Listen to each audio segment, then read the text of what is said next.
absolutely forget it. It will take more than a slick of lip gloss and a baseball cap to convince me that she's not a national security threat, that she deserves any kind of second chance. I know everybody hasn't seen the full interview, but the thrust of it is, I was young, I didn't know about the arena bombings, and if I did, I think at one point she said it was, she sort of almost defended them. There have been suggestions that she was involved in taping suicide vests together. All these allegations that she's denied.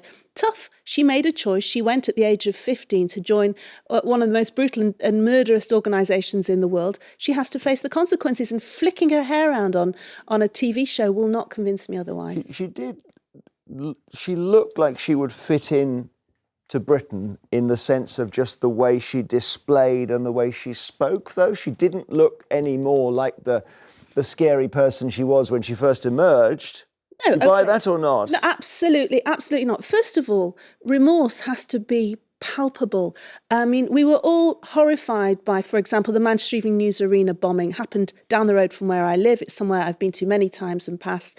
I've seen and spoken with people who are involved in that. I remember the devastation the next morning going into Manchester, all those people that died and were injured. And she gave an interview at the time saying, well, maybe people have died here as well. She had no understanding. There was no emotional intelligence there. Now, some people would argue, well, is that youth? Is that naivety? No. How naive can you be to make your way to Syria? It's not Tenerife. She got there somehow. There was, and absolutely not. Dahlia, do you agree with this? Done. I mean, obviously, this is an incredibly difficult, emotional topic. I've lost loved ones to attacks, to terrorist attacks. Have you? I have. In this country? Not in this country, in Egypt, where a lot of my family lives. Really? So it's a devastating thing. I don't think the question should be about forgiveness. The question is about legal precedent, and what precedent does it set when someone who has British citizenship, who is Britain's problem, simply when they do something heinous, atrocious, appalling, that we just sort of say, well, they have this kind of this heritage at some point in their lineage, so we'll just make it their problem. She's got Bangladeshi citizenship. Why is it not their problem? Because she wasn't raised in Bangladesh. She was raised in Britain. Yes, but the radicalisation happened in Britain, and therefore it is a British problem.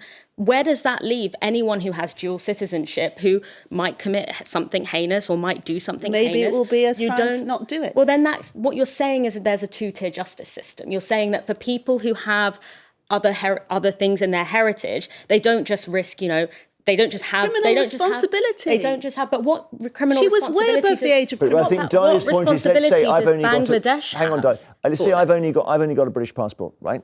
If Dahlia's argument is that if I go abroad and do something awful, they can't tear up my passport because I've only got one, right?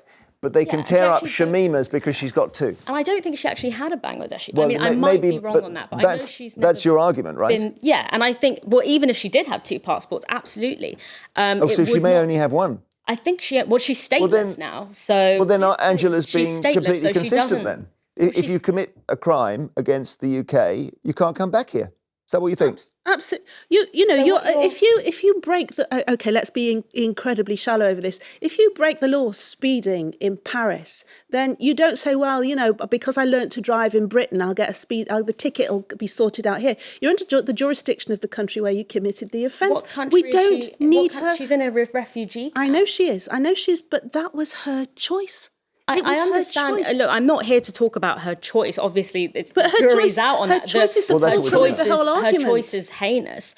But the question is the legal precedent of, if you have other heritage, other lineage in your heritage, then that means that if you commit a crime or if you commit something heinous, you aren't facing, the court, which is what everyone else in this country faces. You're also facing being made stateless, which is actually against international human rights. It's in these situations. Okay, yeah, but this is all about Shamima. We have to stick to our principles, because otherwise, what's the point in having them? Yeah, but we don't. Do we do we go by her measures or do we go by our own? Everything has to be relative, and we have to look at what the situation is there on the ground. She had agency over her actions. She wasn't a 4-year-old. She went at the age of 15. Somehow she found her way to Syria. You don't just book online with the local co-op travel agency. We're getting away from the point. The point is not did she do something heinous or not. We know she did. The point is what legal precedent does it set? Sorry, we've set. I'll tell you what the point is. The point is whether she should come back here, right? And whether she should be forgiven. That's what she talked about today. I don't think that forgiveness is really the relevant question here. The question here is. But that's the one I asked, though. The question here, I don't should she think be that it is forgiven? forgivable. I don't think it's forgivable. So no. Okay. But I think that people commit unforgivable things, but they have their day in court. Right. That is the cornerstone and in of the end, the British legal system. Ripping up passports is. I'm trying to think of a precedent. I think maybe Lord Haw had his passport ripped, or he came back here and got hanged. That's Second World War. This is unprecedented. But does unprecedented make it wrong or make it right? We also have to look. It is possibly unprecedented that a 15-year-old girl chose to leave Britain and join a notorious and deadly and brutal organisation. I mean, it's not unprecedented. That has happened historically. There, for example, during Nazi Germany, there would have been people in Britain who would have had sympathy towards that ideology. And quite different. And I think they're both heinous, horrific. No, I'm not. Listen, I'm not into competitive. Absolutely not into competitive suffering. We know here and now. There's an individual here who thinks that if she has a blow dry and puts on a baseball cap, but there was no palpable remorse there. If you look at the interview, and I appreciate everybody hasn't had the time to watch it in great forensic detail.